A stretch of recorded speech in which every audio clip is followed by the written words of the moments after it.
Hello student, आपको हमने बताया था कि आप जब क्लास 9th में आओगे तो 8 में जो आप 8th क्लास में पढ़े हो उसके पढ़ने का तरीका और 9th में पढ़ने का तरीका चेंज हो जाता है। आप जब 10th से 11th में जाते हो तो फिर आपको चेंज करना पड़ता है अपने आप। तो इस तरह से आपको थोड़ा सा लेवल करना पड़ता है। पढ़ने के तरीके में, पढ़ाने के तरीके में आपको थोड़ा सा टीचर का पढ़ाने का तरीका चेंज हो जाता है, आपके पढ़ने का तरीका भी चेंज होना चाहिए। दुर्भाग्य है इस कोरोना काल में हम लोग एक दूसरे से मिल नहीं पा रहे हैं, एक दूसरे के सामने नहीं हैं और इसी तरह से हम लोग प्रयत्न कर रहे हैं कि किसी तरह से आप आगे बढ़ते रहें, अच्छा करते रहें। तो मैं सोचता हूँ उसी क्रम में आप भी मेरा साथ दीजिए और हम भी आपका साथ दे रहे हैं। मुझको बहुत अच्छा लगा। 10th के एक वीडियो पे एक बच्चे ने कमेंट किया था बहुत पहले कि सर आपने कोरोना काल में हम लोगों की बहुत सहायता की। कोई बाहरी लड़का था, मेरे कॉलेज का लड़का तो हो नहीं सकता क्योंकि वो इस तरह का कमेंट को हमारे कॉलेज का लड़का नहीं कर सकता क्योंकि उसको हमारे सहायता की ज़रूरत नहीं है, हमको उसकी सहायता की ज़रूरत है। आप लोग का ये उल्टा विचार होता है।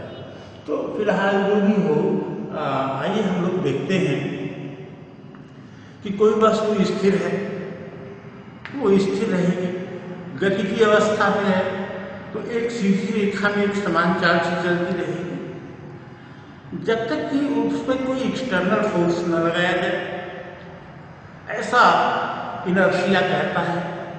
That property of a body by which it opposes any change in its shape और मोशन इज कॉल्ड इनर्शिया। और इसी को न्यूटन ने कह दिया। इसी लॉ को न्यूटन ने एक अपना नियम बनाया जिसको कहते हैं Newton's first law of motion. यहां से Newton's first law of motion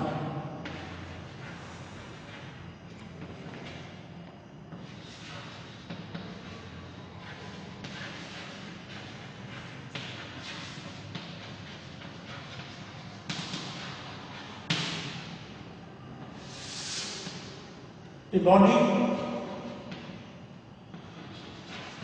in rest, lie in rest,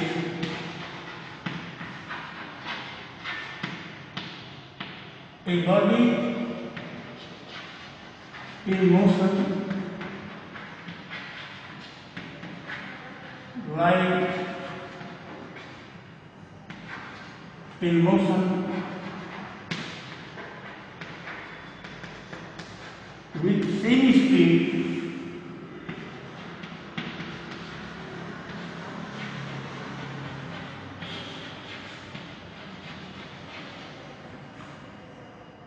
and direction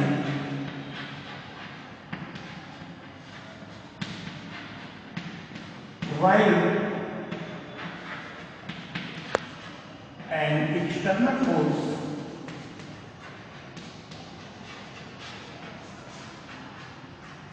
is not applied.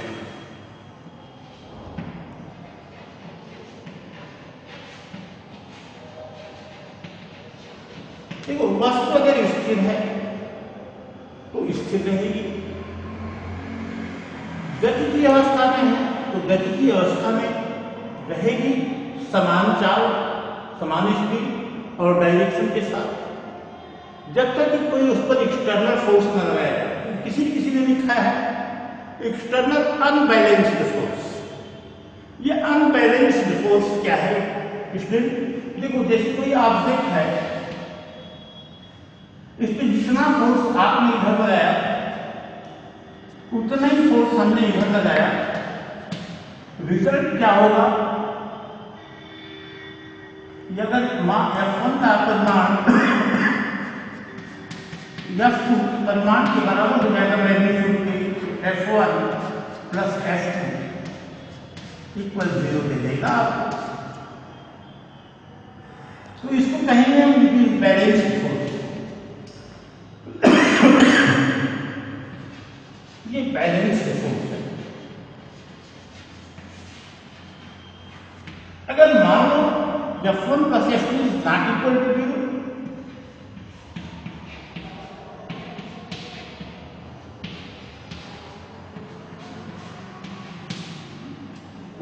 तो ये जो फोर्स होगा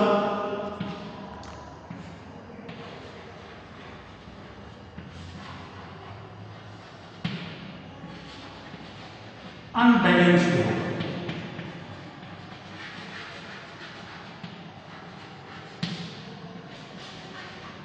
तो ये अनबैलेंस्ड फोर्सेस होंगे।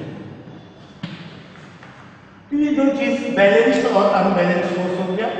अगर किसी ऑब्जेक्ट में लगे हुए जितने भी फोर्स हैं उनका रिजल्टेंट 0 हो जाता है तो वो फोर्स बैलेंस होगा, और अगर 0 नहीं होता है तो फोर्स अनबैलेंस्ड होगा। तो अगर अनबैलेंस्ड फोर्स, एक्सटर्नल फोर्स यहाँ यूज किया जा रहा है फॉर अनबैलेंस्ड फोर्स के लिए, तो अगर कोई एक्सटर्नल फोर्स नहीं लगाया जाए तो वस्तु स्थिर है तो स्थिर रहेगी, गति की अवस्था में है तो सेम स्पीड से सेम डायरेक्शन बनाए हुए गति करती रहेगी। तो ये है न्यूटन्स लॉ ऑफ इनर्शिया और Newton's first law of motion. आप देखो जैसे किसी कंबल को पीटते हो तो धूल झड़ जाता है, कंबल को पीटते हैं तो कंबल मोशन की अवस्था में आ जाता है, जबकि उसमें डस्ट पार्टिकल जो है वो इनर्शिया के कारण रेस्ट में रहना चाहता है, इसलिए वो बाहर आ जाता है। एक सीधा सा उदाहरण, आप डेली लाइफ में बस पे आप बैठते हो और बस जैसे ही तेजी के साथ स्टार्ट होती है आप पीछे सीट की तरफ झुक जाते हो, ड्राइवर ब्रेक लगाता है और आगे झुक जाते हो, क्योंकि आपका जो निचला पोर्शन है वो तो बस के साथ रेस्ट में हो जाता है, और ऊपरी पोर्शन जो है फर्स्ट लॉ ऑफ मोशन के अनुसार गति की ही अवस्था में बना रहना चाहता है, इसलिए वो आगे की तरफ झुक जाता है। तो ये जो एग्जांपल्स हैं, these examples can be explained on the basis of Newton's first law of motion। अब इसके सेकेंड लॉ को हम लोग देख लें।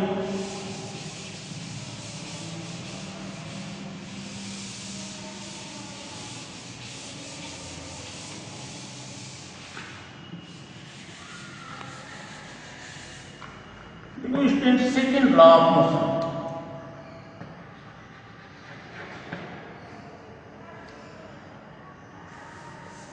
rate of change of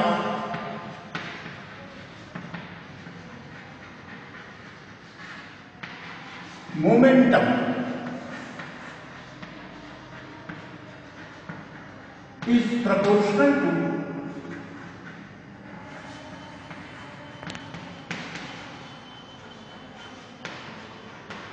force applied।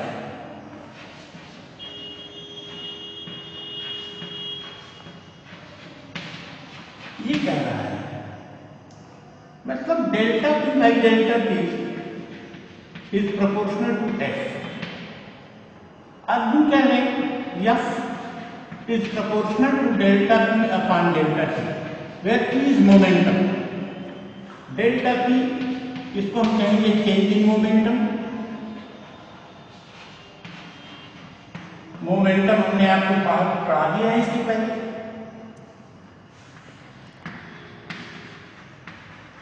ये mv होता है, p इक्वल mv, और डेल्टा टी को आप जानते हो टाइम इंटरवल है।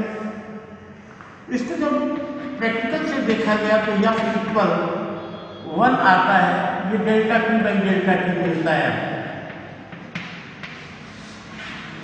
अब यहाँ डेल्टा P की जगह mv कर दिया गया, F इक्वल m डेल्टा भी अगर हम लोग लिखते हैं स्टूडेंट बाई डेल्टा T, क्योंकि mv माइनस mu लिख सकते हैं हम, delta P equal mv minus mu,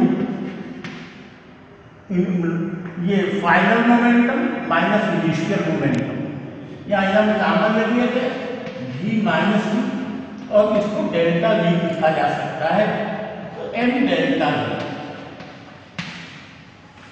अब ये आपका delta V by delta T, rate of change of velocity, rate of change of velocity is called acceleration, और F equal ma. This is also Newton second law of motion. यहां से मिलता क्या है, applied force is proportional to mass, और mass किस पे depend करता है, ये इनर्शिया पे, एंड प्रोपोर्शनल टू ए। ए क्या है, उसमें उत्पन्न एक्सेलरेशन है। Dear student, we have studied Newton's first law of motion, which is law of inertia, Newton's second law of motion. Here, rate of change of momentum is proportional to force applied. Rate of change of momentum delta P by delta T, force applied F, या इसको कह सकते हैं F इसके proportional है। अगर practical से यहाँ हम वैल्यू निकालते हैं, कांस्टेंट की तो 1 आती है, F equal delta P by delta T मिल जाता है। मोमेंटम mv के बराबर होता है, m डेल्टा V हमने लिखा, वो कैसे, delta P change in momentum equal initial momentum minus final momentum minus initial momentum, final momentum mv, initial momentum mu, m v minus हो गया। v माइनस में तो डेल्टा भी लिख सकते हैं, m डेल्टा v यहाँ हमने लिखा by delta T, delta v by delta T it is acceleration, rate of change of velocity, तो f इक्वल ma मिलता है हमको। इसका मतलब क्या हुआ, जो फोर्स हमने लगाया वो मास की, बॉडी के मास के प्रोपोर्शनल होगा। जितना ज्यादा जितनी वजनी बॉडी होगी उतनी ज्यादा फोर्स हमको लगाना पड़ेगा समान एक्सेलरेशन प्रोड्यूस करने के लिए, और एक्सेलरेशन के प्रोपोर्शनल होता है, अगर मास को फिक्स कर दिया जाए तो एक्सेलरेशन ज्यादा हो, इसके लिए हमको ज्यादा फोर्स लगाना होगा। ये रहा Newton second law of motion, इसके कुछ एप्लीकेशंस, और इसमें हम लोग देखेंगे इम्पल्स ऑफ फोर्स। तो ये अगले दिन ज़्यादा हो जाएगा आपके लिए। For today, thank you, have a nice day.